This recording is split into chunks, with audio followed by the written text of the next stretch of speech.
Très bien, donc je vais vous présenter les impacts économiques prévisibles pour les élevages à proximité d'un foyer de fièvre porcine africaine, donc FPA.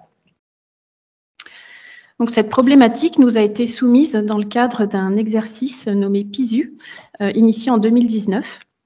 Donc, dans le contexte donc, que je vais vous présenter. Donc, dès septembre 2018, la FPA était aux frontières de la France avec des cas avérés sur sangliers en Belgique. Donc, suite à ces cas, donc, la France a mis en œuvre un plan de lutte dans lequel la DGL a demandé au préfet de mettre en œuvre des exercices spécifiques.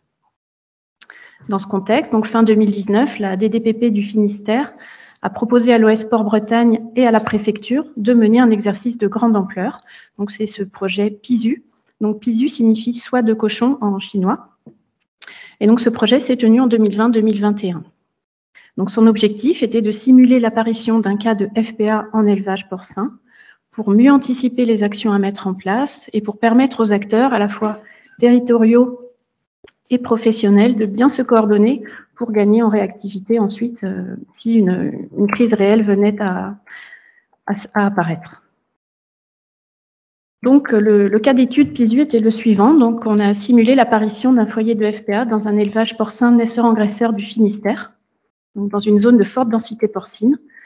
Et par ailleurs, donc, il n'y avait pas de foyer faune sauvage à proximité. Dans le cadre de cet exercice PISU, 6 groupes de travail ont été constitués. Donc, je ne vais pas tout vous présenter, mais voilà, juste pour que vous ayez une idée générale de cet exercice. Donc, le premier groupe s'était intéressé aux procédures de nettoyage, désinfection du foyer, de l'élevage foyer dans lequel la FPA était apparue. Le deuxième groupe de travail s'est intéressé au mouvement des porcs dans la zone réglementée. Le troisième groupe aux conséquences parallèles en fait pour les entreprises d'alimentation animale, de génétique, d'insémination, d'équarrissage. Le GT4 a analysé la surveillance vétérinaire, la biosécurité des élevages dans la zone de restriction. Le GT5 a traité de la communication et de l'information. Et enfin, donc le GT6, auquel j'ai participé, s'est intéressé aux conséquences économiques d'un tel cas de FPA. Ce GT6 était constitué de 3 volets. Donc, le premier volet s'est intéressé au préjudice économique pour l'élevage foyer, donc dans lequel les animaux ont été abattus. Le deuxième volet concernait les pertes économiques pour les élevages soumis à des restrictions de mouvement dans la zone autour de cet élevage foyer. Et le troisième volet s'est intéressé aux conséquences plus larges, donc pour l'ensemble de la filière porcine. Donc, je vais vous présenter les 2 premiers volets et ma collègue, donc Elisa Husson, qui interviendra juste après, vous présentera les conséquences pour la filière. Donc, avant de parler chiffres, je voulais rappeler les mesures administratives prises par le préfet en cas d'apparition d'un foyer de FPA en élevage. Donc, dès la suspicion d'infection d'un site, le préfet publie un arrêté de mise sous surveillance, donc APMS, qui permet de confiner les animaux sur le site et de réaliser l'enquête épidémiologique et toutes les analyses nécessaires. Suite aux résultats donc, de ces analyses, si l'infection est confirmée, le préfet publie un arrêté portant déclaration d'infection, donc APDI, qui a 2 conséquences majeures, très importantes. Donc, d'abord, l'abattage des animaux du site foyer, suivi d'un nettoyage désinfection complet et d'un vide sanitaire. Donc là, l'éleveur a interdiction de repeupler avant la levée de cet arrêté. Et par ailleurs, donc, cet arrêté définit une zone de restriction autour du site foyer, dans laquelle donc, on a une interdiction de circulation dans la zone et en dehors pendant au moins 35 jours. Donc, ces 2 événements majeurs ont des conséquences économiques, donc pour les élevages bien sûr concernés. Donc, ce sont ces conséquences que je vais vous présenter. Donc, en commençant par le préjudice pour l'élevage foyer. Donc, je vais vous présenter les principes de calcul, les éléments pris en compte, en illustrant avec l'évaluation réalisée dans le cadre de cet exercice PISU. Donc, pour un naisseur-engraisseur de 466 truies présentes, qui était donc, comme vous le voyez avec le petit point rouge, localisé dans le Finistère. Et cet élevage engraissait sur site un petit peu plus de 3/4 de ces porcs charcutiers. Alors, pour commencer, donc, je vous présente un schéma général en cas d'abattage sanitaire imposé par l'administration. Donc, suite à l'abattage de ces animaux, l'éleveur donc, réalise un nettoyage désinfection complet, puis suivi d'un vide sanitaire proprement dit. Donc là, c'est la période de vide sanitaire imposée, pendant laquelle l'élevage est vraiment vide. Ensuite, après la levée de l'interdiction, les premiers animaux peuvent de nouveau entrer sur l'élevage. et donc vont permettre de repeupler progressivement, de reconstituer les stocks jusqu'à la première vente. Donc pour un naisseur-engraisseur, la première vente de porc charcutier va marquer le retour à la situation normale. Suite à cet événement, à cet abattage sanitaire, le préjudice subi par l'éleveur est le suivant. Donc d'abord une perte de sa marge habituelle sur la période de vide sanitaire imposée, également sur la période de reconstitution des stocks, plus les charges en lien avec le repeuplement et la reconstitution des stocks jusqu'à la première vente de porc charcutier, donc on appelle le surcoût de repeuplement. Et voilà, donc ce sont les deux éléments majeurs du préjudice. Si les animaux ont une valorisation bouchère, les animaux abattus sont valorisés, on déduit cette valorisation du préjudice, bien sûr, et par contre, on ajoute le coût des opérations de nettoyage, désinfection et d'euthanasie des animaux sur site. Alors, concernant le calcul de la perte de marge de l'éleveur, donc elle va s'appliquer sur la durée de la période d'arrêt de production, donc qui dépend de la durée de vide sanitaire. Donc la durée de vide sanitaire, réglementairement, elle sera au minimum de 35 jours, mais elle peut durer jusqu'à 3 mois. Alors elle va durer 3 mois si par exemple la procédure de nettoyage désinfection est trop complexe à mettre en œuvre ou bien jugée insuffisante pour pouvoir repeupler l'élevage plus tôt. Donc, dans le cadre de l'exercice PISU, on a fait deux hypothèses, un vide sanitaire de 5 semaines ou de 13 semaines. À cette durée de vide sanitaire s'ajoute la période de reconstitution des stocks. Donc, pour un naisseur-engraisseur, elle est de 52 semaines. Donc, c'est le laps de temps entre l'entrée des premières cochettes et la vente des premiers porcs charcutiers. Donc, c'est quand même une année. Donc, en tout, la durée de la période d'arrêt de production, c'est quand même plus d'une année. Donc, je l'ai fait figurer ici sur le schéma. 5 à 13 semaines de vide, plus 52 semaines de reconstitution des stocks. Sur ces deux périodes-là, donc on va calculer la perte de marge. Donc, il s'agit d'une marge surcoût alimentaire, renouvellement et dépenses de santé. Donc, calculée à partir du produit de la vente des porcs charcutiers duquel on déduit les différentes charges, en retenant des valeurs de référence qui correspondent aux performances moyennes de l'éleveur sur les 3 dernières années.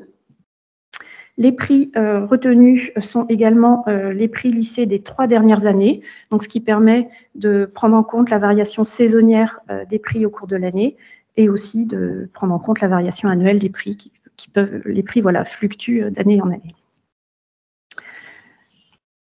En retenant ce principe, en l'appliquant au cas de l'exercice PISU, donc à notre élevage naisseur-engraisseur 466 truies présentes, on a calculé une perte de marge de 550 000 à 630 000 euros selon la durée de vide sanitaire retenue. Donc autour de 600 000 euros. À cette perte de marge s'ajoute le surcoût lié au repeuplement. Donc l'éleveur, pour pouvoir retrouver son cheptel d'avant abattage, doit racheter l'ensemble de ses reproducteurs. Donc pour l'élevage PISU, cela représente un montant de 140 000 euros. Des charges opérationnelles sont associées à ce repeuplement, donc des charges d'alimentation, d'insémination artificielle, de dépenses de santé, qui sont affectées aux reproducteurs, mais aussi aux porcs, qui reconstituent progressivement les stocks, puisque le repeuplement est progressif. Les cochettes arrivent évidemment selon le rythme de la conduite en bande. Les sevrages se font progressivement, donc les post-sevrages et engraissements sont repeuplés petit à petit, et donc toute cette période de repeuplement progressive est associée à des charges donc d'un montant de 275 000 euros pour l'élevage, dans le cadre de l'exercice de l'élevage PISU. Donc au final, le coût total lié au repeuplement pour cet élevage, donc naisseur-engraisseur 460 truies, est de 415 000 euros. Donc qui s'ajoute à la perte de marge précédente. Donc au final, selon la période de vide sanitaire retenue, le préjudice total pour l'éleveur est estimé donc entre 965 000 et 1 045 000 euros. Donc on peut dire autour d'1 million d'euros. Si on ramène ça à la truie, donc on est à un peu plus de 2 000 euros par truie présente. À ce préjudice total, donc doit être ajouté le coût lié au nettoyage des infections réalisé par l'éleveur, donc pendant la période de vide sanitaire. Donc ce montant a été établi par le groupe de travail, le premier groupe de travail donc de l'exercice PISU, donc sur la base de différents scénarios, et donc les frais sont établis entre 58 000 et 295 000 euros. Donc, sachant qu'avec 295 000 euros, on est dans un scénario optimisé avec nettoyage, désinfection complet de l'élevage, approfondi, y compris les fosses, les pré-fosses, par exemple.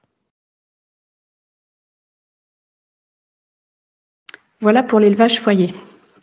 Maintenant, si on s'intéresse donc aux pertes économiques pour les élevages qui sont situés autour de ce site foyer et dans le périmètre de restriction de mouvement, donc figuré ici sur le schéma.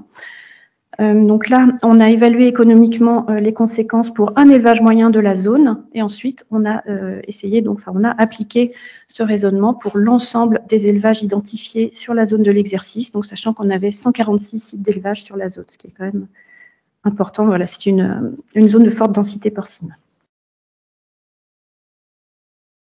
Alors, les principes retenus pour l'évaluation sont les suivants. Donc,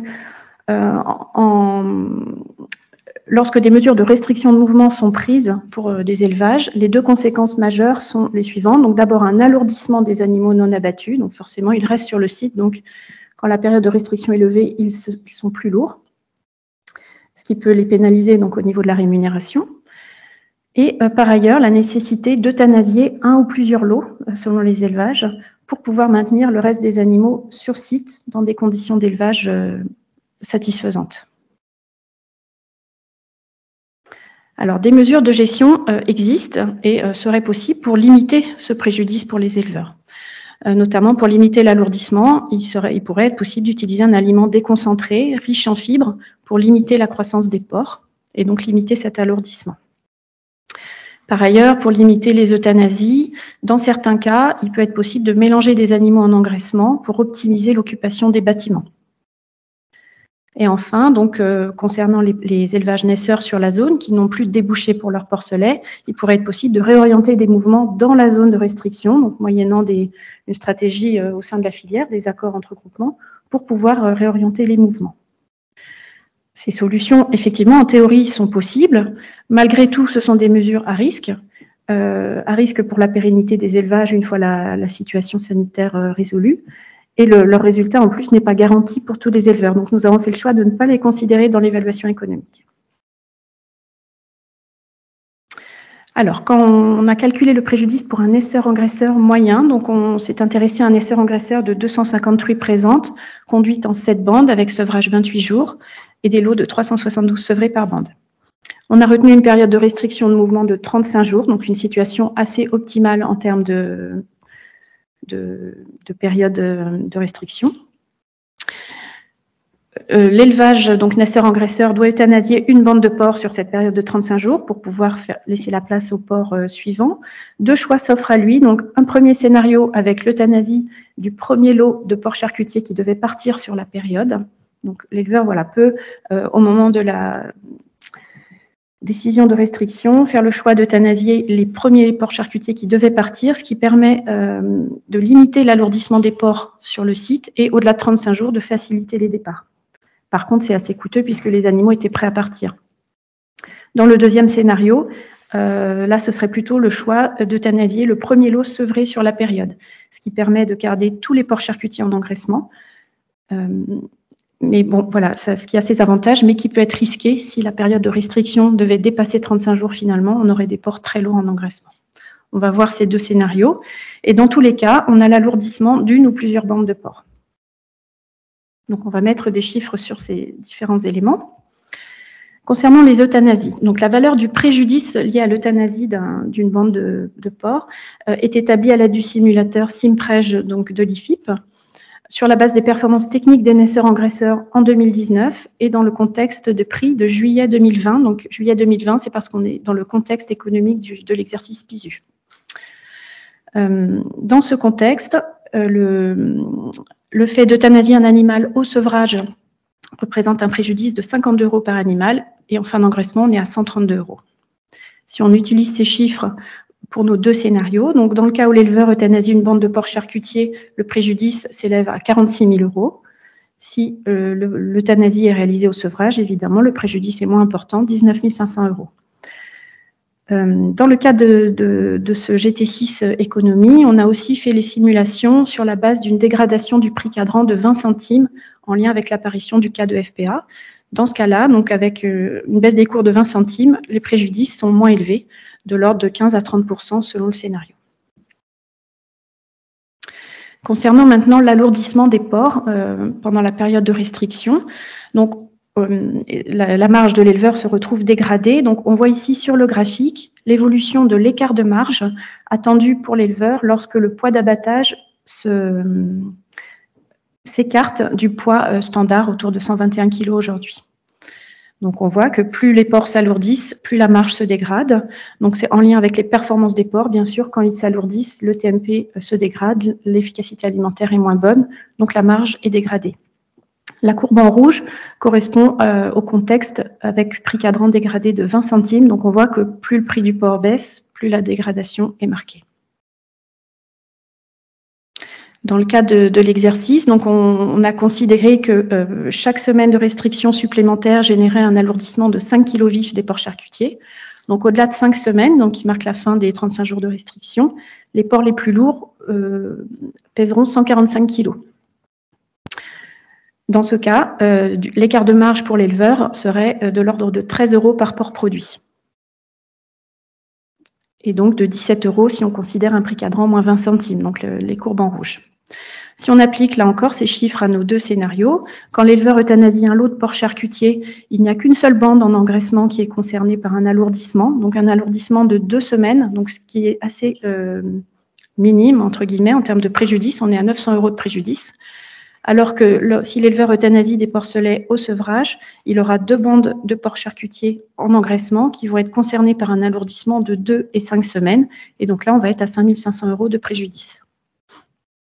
Là encore, si on considère une baisse des cours de 20 centimes, le préjudice est plus élevé, 7 400 € par exemple, si, pour le cas de l'euthanasie au sevrage.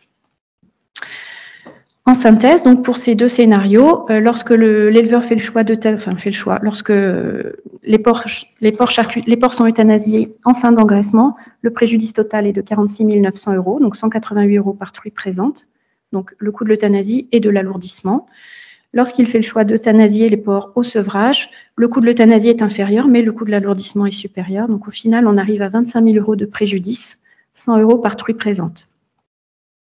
Alors, dans le premier cas, le fait d'euthanasier des porcs charcutiers est plus pénalisant pour l'éleveur dans les conditions de cet exercice.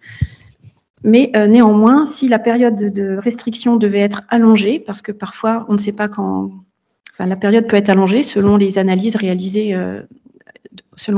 l'enquête épidémiologique réalisée, elle peut être allongée. Dans ce cas-là, ce choix pourrait être préférable en cas de prolongation de la période de restriction.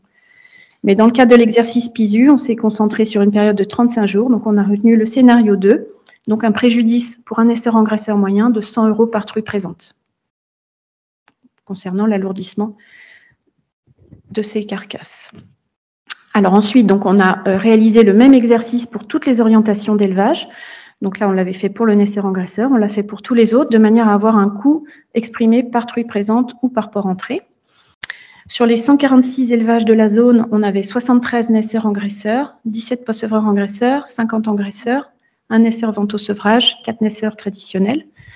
Donc, en faisant le même exercice pour tous ces élevages, on est arrivé à un préjudice total lié aux restrictions de mouvement, donc pendant 35 jours sur cette période, à 2 770 000 €.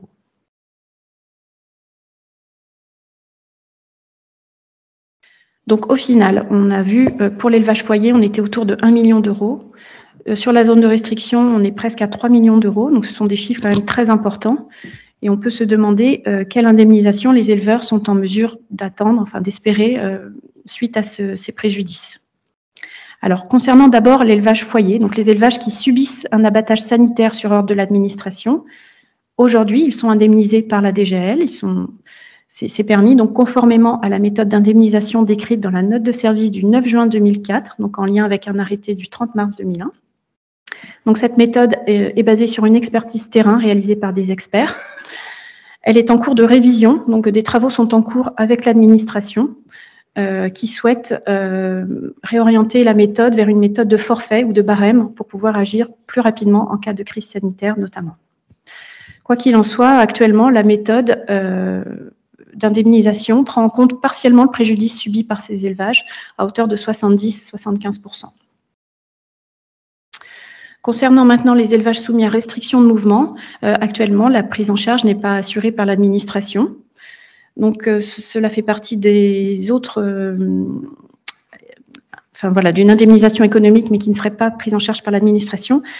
Il y aurait des possibilités d'indemnisation par le FMSE, donc le Fonds de mutualisation du risque sur la santé et l'environnement, qui reste à étudier, mais qui est possible.